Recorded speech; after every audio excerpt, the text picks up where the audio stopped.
আসসালামু আলাইকুম। আশা করি ভালো আছেন সবাই। আমিও ভালো আছি। আজ আমরা দেখব কি করে ব্যাংক রাউটিং নম্বর সহজে খুঁজে পাওয়া যায়। তো জেনে নেওয়া যাক রাউটিং নম্বর আমাদের কি এবং কেন প্রয়োজন। একটি ব্যাংক রাউটিং নম্বর হলো 9 ডিজিটের একটি নম্বর, যা দ্বারা কোনো ব্যাংকের নির্দিষ্ট ব্রাঞ্চ বা ডিপার্টমেন্ট নির্ধারণ করা যায় এবং হিসাব যাচাই করা যায়। সাধারণত ব্যাংক চেকের পাতায় চেক নম্বরের বাম পাশে 9 ডিজিটের ব্যাংক রাউটিং নম্বর ছাপা থাকে। এছাড়া আধুনিক MICR অর্থাৎ ম্যাগনেটিক ইঙ্ক ক্যারেক্টারাইজেবল চেকের পাতায় অ্যাকাউন্ট নম্বরের পাশাপাশি একটি ব্যাংক রাউটিং নম্বর থাকে। ব্রাঞ্চ নির্ধারণ ছাড়াও আন্তঃব্যাংক cheque transfer, cheque deposit, electronic fund transfer, online payment ইত্যাদি কাজে ব্যাংক রাউটিং নম্বরের উপযোগিতা অপরিহার্য। তাহলে অবশ্যই আমাদের রাউটিং নম্বর জেনে থাকা দরকার। তো নিচের ছবিটির দিকে লক্ষ্য করা যাক, এটি সিটি ব্যাংকের একটি চেকের পাতা। এখানে দেখুন প্রদর্শন করা হয়েছে 9 ডিজিটের সেই রাউটিং নম্বরটি। আবার নিচেও প্রদর্শন করা হয়েছে 9 ডিজিটের রাউটিং নম্বর। এই তো গেল চেকের পাতায়। কিন্তু আমাদের অনেক সময় প্রয়োজন পড়তে পারে অন্য কোনো ব্যাংকের, অর্থাৎ আমি যে ব্যাংকের সাথে লেনদেন করি না এরকম কোনো ব্যাংকের রাউটিং নম্বরের প্রয়োজন পড়লে তখন কি করে রাউটিং নম্বরটি বের করব? তো সেটি খুঁজে পাওয়া খুব সহজ।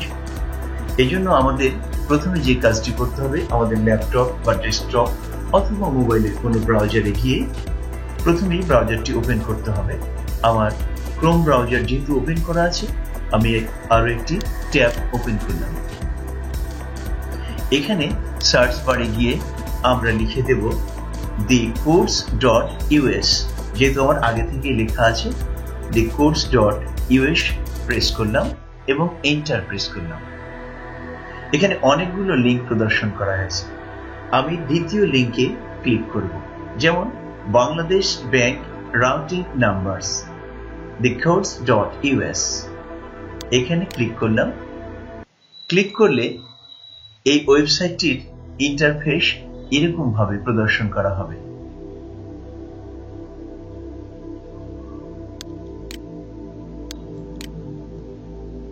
এই ইন্টারফেসটিতে দেখা যাচ্ছে select the bank, district and branch to see the details of the branch. অর্থাৎ ব্রাঞ্চের সমস্ত কিছু দেখতে আপনাকে ব্যাংক, তার জেলা এবং ব্রাঞ্চ নির্বাচন করতে বলছে।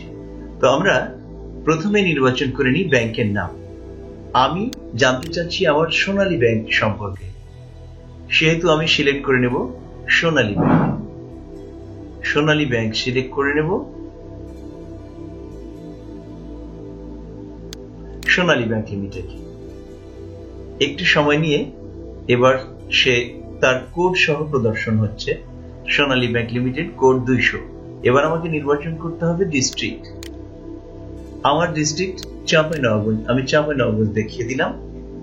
এবার ব্রাঞ্চ, আমি চাই আমার শিবগঞ্জ ব্রাঞ্চ, শিবগঞ্জ ব্রাঞ্চ দিয়ে দিলাম। এবার দেখুন আমার কাঙ্ক্ষিত ব্যাংকের অর্থাৎ ব্রাঞ্চের রাউটিং নাম্বার সহজেই চলে আসলো। এই দেখুন 9 ডিজিটের রাউটিং নম্বর। তো এই ছিল অতি সহজে কি করে অনলাইনে আমরা যে কোনো ব্যাংকের রাউটিং নাম্বার পেতে পারি সে সংক্রান্ত আজকের কথা। ধন্যবাদ, সকলেই ভালো থাকবেন। আবার কথা হবে অন্য কোনো সময় অন্য কোনো বিষয় নিয়ে।